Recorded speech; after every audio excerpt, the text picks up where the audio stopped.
ನಮಸ್ಕಾರ. ಚಂದ್ರಶೇಖರ್ ಹೆಗ್ಡೆ ಚಾನಲ್ನ ವೀಕ್ಷಕರಿಗೆ 101 ನಮಸ್ಕಾರ. ನಾನು ಜರ್ಮನಿಗೆ ಬಂದಿದ್ದೆ ಮಾರಾಯರೆ. ಕೊಲೋನಿನಲ್ಲಿರುವ ವಿಶ್ವದ ಜನಪ್ರಿಯ ಸುಂದರ ಮಂದಿರದ ಎದುರು ನಿಂತಿದ್ದೆ. ವಿಶ್ವ ಕುಂದಾಪುರ ಕನ್ನಡದ ಪ್ರಯುಕ್ತ ನಾನು ಕುಂದಾಪುರದ ಕನ್ನಡದಂಗೆ ಮಾತಾಡ್ತಿ ಕಾಣಿ. ಚಂದಗಾಂಪಿಯ ಈ ಮಂದಿರ ಸರ್ವ ಧರ್ಮದವರು ಇಷ್ಟಪಡುವ ಸುಂದರ ಮಂದಿರ. ಕೆಲವರು ಇದನ್ನು ಡಾಮ್ ಎಂದು, ಮತ್ತು ಕೆಲವರು ಕೆಥಡ್ರಾಲ್ ಎಂದು, ಮತ್ತು ಕೆಲವರು ಚರ್ಚ್ ಎಂದು, ಅನೇಕರು ಪ್ರೀತಿ ನೀಡುವ ಸುಂದರ ದೊಡ್ಡ ಮನೆ ಎಂದು ಕರೀತಾರೆ ಕಾಣಿ. ಇಬ್ಬರು ಕಪ್ಪು ಸುಂದರಿಯರಂತೆ ಕಾಂಬ ಚರ್ಚನ್ನು ರಾತ್ರಿ ಬೆಳಗಾಪುರೊಳಗೆ ದೇವರು ನಿರ್ಮಿಸಿದ್ದ. ಬೆಳಗಿನ ಜಾವ ಬೇಗಾಗಿ ಕೆಂಪು ಉರಿಯ ಕೋಳಿಯೊಂದು ಕೂಗಿದ್ದರಿಂದ ದೇವರು ಪೂರ್ತಿಯಾಗದ ಚರ್ಚನ್ನು ಅಲ್ಲೇ ಬಿಟ್ಟು ಮಾಯವಾಗಿದ್ದರು. ಹಾಂಗಾಪತಿಗೆ ಚರ್ಚಿನ ಕೆಲಸ ಇನ್ನೂ ಬಾಕಿ ಇತ್ತು. ನಮಸ್ಕಾರ.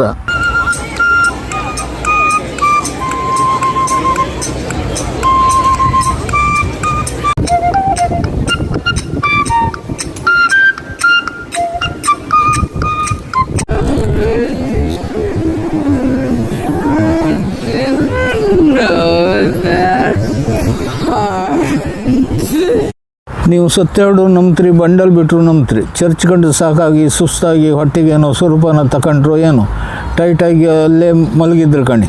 ಬಹುಶಃ ಭೂಮಿ ತಿರುಗುತ್ತೋ ಏನೋ, ನನಗಂತೂ ಗೊತ್ತಿಲ್ಲ. ಇನ್ನೊಂದು ಬದಿಗೆ ಥಂಡಿ ಹವ ಮೈ ಕೈ ಅಲ್ಲಾಡ್ಸೋಕೆ ಶುರು ಮಾಡಿತ್ತು. ಹೆಂಗಸರು ಸಹ ಸಿಗರೇಟ್ ಸೇದುತ್ತಾ ಹೊಗೆ ಬಿಡುವುದು ಕಾಣಿ.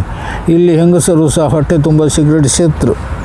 ಚರ್ಚನ್ನು ನೋಡುಗೆ ಯಾರಿಗೆ ತಾನೇ ಇಷ್ಟ ಇಲ್ಲ ಹೇಳಿ? ಎಲ್ಲರಿಗೂ ಇಷ್ಟ ಐತಿ. ಕೆಲವರು ಲಕ್ಷಾಂತರ ರೂಪಾಯಿ ಖರ್ಚು ಮಾಡಿ ಈ ಚರ್ಚಿಗೆ ಕಂಬತ್ತರು. ನಡೆವು ಸಾಧ್ಯವಾಗದ ಯುವತಿಯನ್ನು ಚಕ್ರದ ಕುರ್ಚಿಗೆ ಕೂರಿಸ್ಕೊಂಡು ಮನೆಯವರು ಕರ್ಕೊಂಡು ಬರ್ತಾ ಇದ್ರು.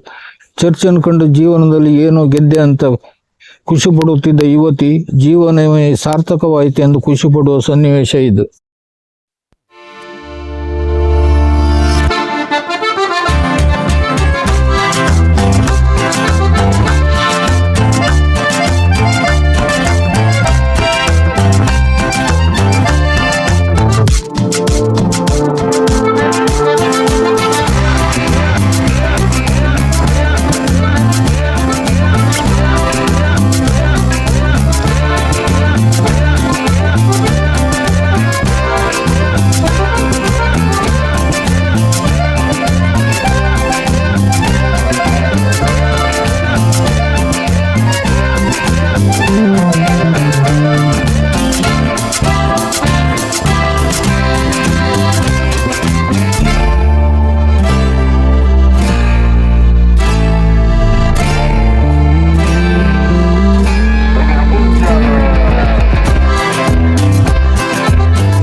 ಅದೆಲ್ಲ ಸರಿ. ಇಲ್ಲಿ ಮಳೆ ಬಪ್ಪು ಸಂಭವ ಇತ್ತು. ಸಂಭವ ಅಲ್ಲ, ಮಳೆ ಬಂದೇ ಬಿಡ್ತು. ನಮ್ಮ ಬದಿಯಂಗೆ ಬಪ್ಪು ಜಿರಾಪತಿ ಮಳೆ ಇಲ್ಲಿ ಬತ್ತಿಲ್ಲ ಬಿಡಿ.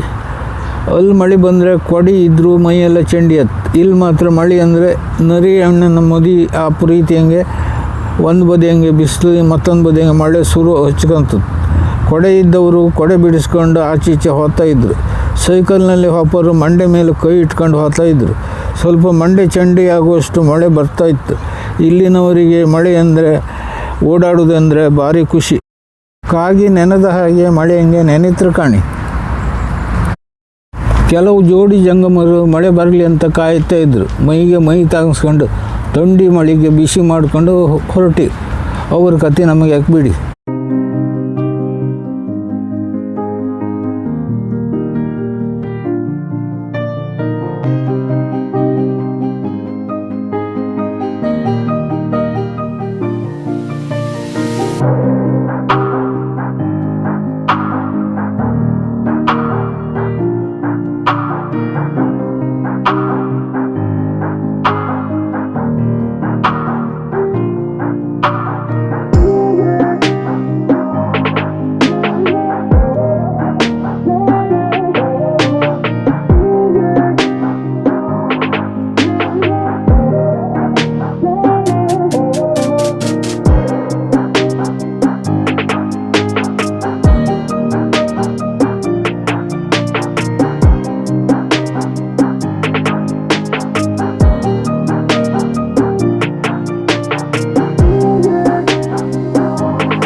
ಇಲ್ಲೇ ಹತ್ತಿರದಲ್ಲಿ ರಸ್ತೆ ಮೇಲೆ ರೈಲು ಓಡಾಡುತ್ತೆ. ಒಂದು ಬದಿಗೆ ಪಾದಚಾರಿಗಳ ಸಂಚಾರ, ಅಲ್ಲೇ ಪಕ್ಕದಂಗೆ ಸೈಕಲ್ನಲ್ಲಿ ಹಾಪರಿಗೆ ಮತ್ತೊಂದು ರಸ್ತೆ, ಮತ್ತೊಂದು ಬದಿಗೆ ಡಬಲ್ ರೋಡ್ನಲ್ಲಿ ಬಸ್ಸು, ಕಾರು, ಟ್ರಕ್ ಎಲ್ಲ ಹೋತ ಬರ್ತಾ ಇರುತ್ತೆ. ಮತ್ತೊಂದು ಬದಿಗೆ ರೈಲು ರಸ್ತೆ ಹಂಗೆ ಹೊತ್ತು. ಇಲ್ಲಿನ ಟ್ರಾಫಿಕ್ ವ್ಯವಸ್ಥೆ ಅಷ್ಟು ಒಳ್ಳೇದಿತ್ತು ಕಾಣಿ. ಇಲ್ಲಿ ಟ್ರಾಫಿಕ್ ಪೊಲೀಸರು ಬೇರೆ ಪೊಲೀಸರು ಕಾಂಬುಗೆ ಸಿಗೋದಿಲ್ಲ ಕಡಿಮೆ. ಯಾಕೆಂದರೆ ಇಲ್ಲಿ ಜನ ರೂಲ್ಸನ್ನು ಫಾಲೋ ಮಾಡ್ತಾರೆ, ಬ್ರೇಕ್ ಮಾಡೋದಿಲ್ಲ. ಚರ್ಚಿನ ಗೋಡೆ ನೋಡಿ, ಗೋಡೆ ಹಂಗೆ ಮೂಡಿದ ಉಬ್ಬು ತಗ್ಗಿನ ಕಲಾತ್ಮಕ ಕುಸುರಿ ನೋಡಿ. ಎತ್ತರವಾದ ಸುಂದರ ರಚನೆಗೆ ಬಾಗಿಲು ದಾರಂಗ ಎಷ್ಟು ಚಂದ ಇತ್ತು ಕಾಣಿ. ಬಾಗಿಲಂಗೆ ನಾನಾ ನಮೂನೆಯ ವಿಚಿತ್ರ ಕಲ್ಪನೆಯೋ, ಬಾಗಿಲಿನ ಸಂಧಿಯಲ್ಲಿ ಕಲಾವಿದನ ಕಲ್ಪನೆಯ ಮಾಯಲೋಕದ ಸೃಷ್ಟಿಯೋ, ಸಿಂಹದ ಆಕೃತಿಯ ನಿಜರೂಪವೋ, ಗಂಡ ಬೇರುಂಡದ ಕಾಲ್ಪನಿಕ ಸೃಷ್ಟಿಯೋ, ದೊಡ್ಡ ಮನೆಯಂತಿರುವ ಬಾಗಿಲಿಗೆ ಮೇಲಿನಿಂದ ಕೆಳಕ್ಕೆ ಕಿತ್ತಿದ ಹೂವಿನ ಲತೆಯ ಗೊಂಚಲೋ, ರಾಜಕುಮಾರಿಯ ರೂಪ ಬದಲಿಸಿದ ದೇವತೆಯ ಮಾಯಾಜಾಲವೋ, ವೀಣೆ ನುಡಿಸುವ ಸರಸ್ವತಿಯ ಸದ್ರೂಪದ ಚಂಚಲ ಚಿತ್ರವೋ ಯಾರಿಗೆ ಗೊತ್ತು. ಬಹುಶಃ ಸೃಷ್ಟಿಕರ್ತ ಬ್ರಹ್ಮನಿಗೆ ಮಾತ್ರ ಗೊತ್ತಿರಬಹುದು. ಇದು ಬರೀ ಗೋಡೆಯಲ್ಲ, ಅಮೃತ ಶಿಲೆಯ ಬೆಟ್ಟವನ್ನು ಇಲ್ಲಿ ತಂದು ಇಟ್ಟಿದ್ದಾರೋ ಎಂಬ ಭ್ರಮೆ ಇರಬಹುದು. ಗೋಡೆಯಂಗೂ ಸಹ ಕುಸುರಿ ಕೆಲಸ ಹೂವಾಗಿ ಹೊರಹೊಮ್ಮಿದೆ. ಗೊಂದಿಯಲ್ಲೆಲ್ಲ ಕಮಾನಿನಾಕಾರದ ಕಲ್ಪನೆಗೂ ಮೀರಿದ ರಚನೆ ಇಲ್ಲಿದೆ. ಇದನ್ನು ಗೋಡೆ ಎನ್ನುವುದಕ್ಕಿಂತ ಚಿತ್ರಕಾರನ ರಚನೆಯ ಮ್ಯೂಸಿಯಂ ಎನ್ನಬೇಕು. ಅಲ್ಲಲ್ಲಿ ಮೂಡಿದ ಆಳೆತ್ತರದ ನಾನಾ ಬಗೆಯ ಮೂರ್ತಿಯ ಸೊಗಸು ಭಾರಿ ಚೆಂದ ಆಗಿತ್ತು.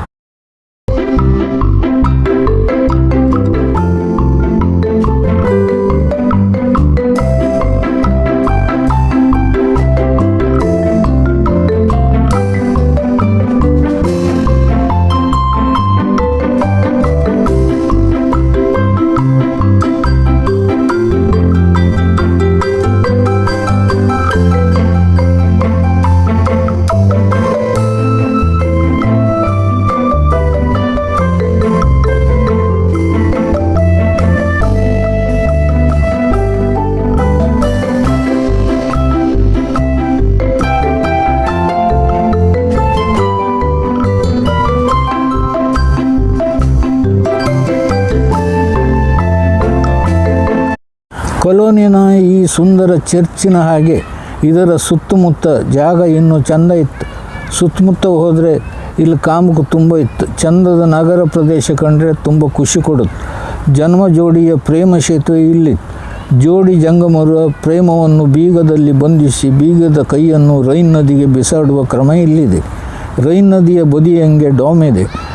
ರೈನ್ ನದಿಯಂಗೆ ಹಡಗು ಗಿಡಗು ಎಲ್ಲ ತಿರುಗಾಡುತ್ತೆ. ನದಿಯಲ್ಲಿ ಓಡುವ ಮೋಟಾರ್ ಕಾರ್ ಇಲ್ಲಿತ್ತು. ಚಿಕ್ಕ ಚಿಕ್ಕ ಬೋಟ್ ಸಹ ತಿರುಗಾಡುತ್ತಾ ಇರುತ್ತೆ. ಜೊತೆಯಾಗಿ ಕ್ರೂಸರ್ ಸಹ ಇಲ್ಲಿತ್ತು. ಮೋಜು ಮಸ್ತಿ ಮಾಡುವವರು ಇಲ್ಲಿ ಕ್ರೂಸರ್ನಲ್ಲಿ ಕೂತು ರೈನ್ ನದಿ ಕಾಂಬುತ್ತಾ ಡೋಮ್ ನೋಡುತ್ತಾ ಮೈ ಮರೆಯುವುದು ಇಲ್ಲಿ ಸಾಮಾನ್ಯ ದೃಶ್ಯವಾಗಿದೆ. ನೀವು ಕೊಲೋನಿನ ಡಾಮ್ ರೈಲ್ವೆ ಸ್ಟೇಷನ್ನಲ್ಲಿ ಇಳ್ಕೊಂಡು ರೈಲ್ವೆ ಸ್ಟೇಷನ್ನಿಂದ ಹೊರ ಬಂದರೆ ಜಗತ್ತಿನಲ್ಲಿ ಅತಿ ಚಂದದ ವಿಶ್ವ ಪರಂಪರೆಗೆ ಸೇರಿದ ಡಾಮ್ ತೋರುತ್ತದೆ. ಇಲ್ಲೇ ಹತ್ತಿರದಂಗೆ ರಸ್ತೆ ಮೇಲೆ ರೈಲು ಓಡಾಡುತ್ತೆ.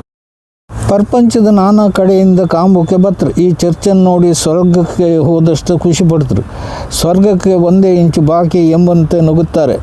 ದೂರದಿಂದ ಬಪ್ಪತ್ತಿಗೆ 2 ಕಪ್ಪು ಸುಂದರಿಯರು ಆಕಾಶದೆತ್ತರಕ್ಕೆ ಮುಖ ಮಾಡಿದ್ದನ್ನು ಕಂಡು ಬೆರಗಾತ್ರು. ಚರ್ಚ್ ಭಾರಿ ಚಂದ ಇತ್ತಂತ ಬಾಯಿ ಬಿಡ್ತರು. ಇನ್ನು ಕೆಲವರು ಮೂಗಿನ ಮೇಲೆ ಕೈ ಇಟ್ಕೊಂತರು. ಚರ್ಚಿನ ಎದುರೇ ನೂರಾರು ನಾನಾ ನಮೂನೆಯ ಜಗತ್ತು ದಿಢೀರ್ ಸೃಷ್ಟಿಯಾಗುತ್ತೆ ಕಾಣಿ. ಸಾವಿರಾರು ಜನರು ತಮ್ಮದೇ ಲೋಕದಲ್ಲಿ ಸಂಚಾರ ಮಾಡ್ತಾರೆ. ಕ್ಯಾಥೆಡ್ರಲ್ಲಿನ ಹೊರಗಿನ ಪ್ರಪಂಚದಲ್ಲಿ ಸುತ್ತು ಹಾಕಿ ಎಲ್ಲವನ್ನು ಆಶ್ಚರ್ಯಚಕಿತರಾಗಿ ನೋಡಿ ಡಾಮ್ ಎದುರು ಕಡೆ ರೈಲ್ವೆ ಸ್ಟೇಷನ್ಗೆ ತಾಗಿ ಹೋಟೆಲ್ ತುಂಬ ಇತ್ತು.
ಕೆಲವು ಪ್ರವಾಸಿಗರು ಹೋಟೆಲಿಂಗ್ ಊಟ ಮಾಡುತ್ತಾ ತಿಂಡಿ ತೀರ್ಥ ತಿನ್ನುತ್ತಾ ಕುಡಿಯುತ್ತಾ ಡಾಮ್ನ ಸೌಂದರ್ಯ ಕಣ್ಬಾಯಿ ಬಿಟ್ಟು ಕಾಂತ್ರು. ಡಾಮ್ನ ಎದುರು ಬದ್ರು ಹಿಂದು ಮುಂದೆ ಸಿಕ್ಕಾಪಟ್ಟಿ ಜಾಗ ಇತ್ತು. ಪ್ರವಾಸಿಗರು ಅಲ್ಲಲ್ಲಿ ಕೂತು ಡಾಮ್ನ ಸೌಂದರ್ಯ ಕಣ್ತುಂಬಿಸ್ಕೊಂಡು ತಮ್ಮೂರ ಸಮಾಚಾರದ ಬಗ್ಗೆ ಹರಟೆ ಹೊಡೆಯುತ್ತಾ ಇದ್ದರು. ಊರಿಗೆ ಬಂದವರು ಬಾವಿಘಾಟಿಗೆ ಬರದೇ ಇಪ್ಪೋ ಸಾಧ್ಯ ಇತ್ತ. ಯುರೋಪಿಗೆ ಬಂದವರು, ಜರ್ಮನಿಗೆ ಬಂದವರು ಕೊಲೋನ್ನಲ್ಲಿರುವ ಈ ಚರ್ಚ್ ನೋಡದೆ ವಾಪಸ್ ಹೋತಿಲ್ಲ. ಚರ್ಚ್ ಅನ್ನೋದಕ್ಕಿಂತ ಇದೊಂದು ಸರ್ವ ಧರ್ಮದವರ ಸುಂದರ ಮಂದಿರ ಎಂದರೆ ಸರಿಯಾಗ್ತೋ ಏನೋ. ಈ ಚರ್ಚನ್ನು ರಾತ್ರಿ ಬೆಳಗಾಪುರೊಳಗೆ ದೇವರು ನಿರ್ಮಿಸಿದ ಎನ್ನುವುದನ್ನು ಇಲ್ಲಿನ ಜನ ನಂಬ್ಕೊಂಡಿದ್ರು. ರಾತ್ರಿ ಆಗುವುದಕ್ಕಿಂತ ಮುಂಚೆ ಕೊಕ್ಕಿನ ಬೆಳೆದ ಕೋಳಿ ಹುಂಜ ಕೂಗಿದ್ದರಿಂದ ಬೇಗ ಬೆಳಗಾಯಿತು. ದೇವರು ಪೂರ್ತಿಯಾಗದ ಚರ್ಚನ್ನು ಅಲ್ಲೇ ಬಿಟ್ಟು ಮಾಯ ಆದ್ರಂತ ಕಥೆ ಇತ್ತು. ನಮ್ಮ ಊರು ಬದಿಯಂಗೆ ಇಂಥ ಅಜ್ಜಿ ಕತೆ ಸಾವಿರಾರು ಇತ್ತು. ನೀವೆಲ್ಲ ಅದೆಲ್ಲ ನಂಬ್ಕೊಂಡೇ ಬಂದಿತ್ತು. ಬಂಡಾರಿನ ಕಂಬಳ ಗದ್ದೆಯನ್ನು ಪಾಂಡವರು ರಾತ್ರಿ ಬೆಳಗಾಪುರೊಳಗೆ ನಿರ್ಮಿಸಿದ್ರು. ಅಷ್ಟೇ ಅಲ್ಲದೆ ಅಲ್ಲೊಂದು ಸುರಂಗ ಮಾಡಿ ನಿಗಳಿನ ಮೇಲೆ ಕೂತು ಕೋಟೇಶ್ವರಕ್ಕೆ ಬಂದರು. ಅಲ್ಲೊಂದು ಬರಾಬರಿ ಕೆರೆಯನ್ನು ಕಟ್ಟಿಸಿದ್ರು ಅಂತ ಕತೆ ನಮ್ಮೂರಾಗಿತ್ತು. ಇನ್ನು ಇದನ್ನೆಲ್ಲ ನಂಬುದು ಬಿಡುವುದು ಅವ್ರವ್ರಿಗೆ ಸೇರಿದ ವಿಚಾರ. ನಾವ್ಯಾಕೆ ತಲೆ ಹಾಕ್ಬೇಕು ಕಾಣಿ. ಡಾಮ್ನ ಸೌಂದರ್ಯ ನೋಡುತ್ತಾ ಬಂದ ಪ್ರವಾಸಿಗರು ಮೈ ಮರೆಯುವುದು ಇಲ್ಲಿ ಸಾಮಾನ್ಯ.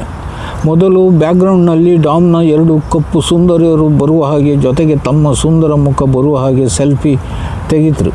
ಜೊತೆಗೆ ಬಂದವರ ಜೊತೆ ಗ್ರೂಪ್ ಫೋಟೋ ತೆಗಿತರು. ಮನೆ ಮಂದಿಯನ್ನೆಲ್ಲ ಡಾಮ್ನ ಮೆಟ್ಲಂಗೆ ಕೂರಿಸ್ಕೊಂಡು ಮೊಬೈಲ್ನಲ್ಲಿ ಬ್ಯಾಟ್ರಿ ಖರ್ಚಾಗುವಷ್ಟು ಫೋಟೋ ವಿಡಿಯೋ ತೆಗೆದು ಖುಷಿ ಪಡ್ತರು. ಇವ್ರ ಫೋಟೋ ಅವರು ತೆಗೆಯುವುದು, ಅವ್ರ ಫೋಟೋ ಇವರು ತೆಗೆಯುವುದು, ಇಬ್ಬರು ಖುಷಿ ಪಡುವುದು ಇಲ್ಲಿ ಕಾಮಕ್ಕೆ ಸಿಗುತ್ತೆ.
ಆ ಬಗ್ಗೆ ಮುಂದಿನ ವಿಡಿಯೋದಲ್ಲಿ ಬಹಿರಂಗಪಡಿಸುತ್ತೇನೆ.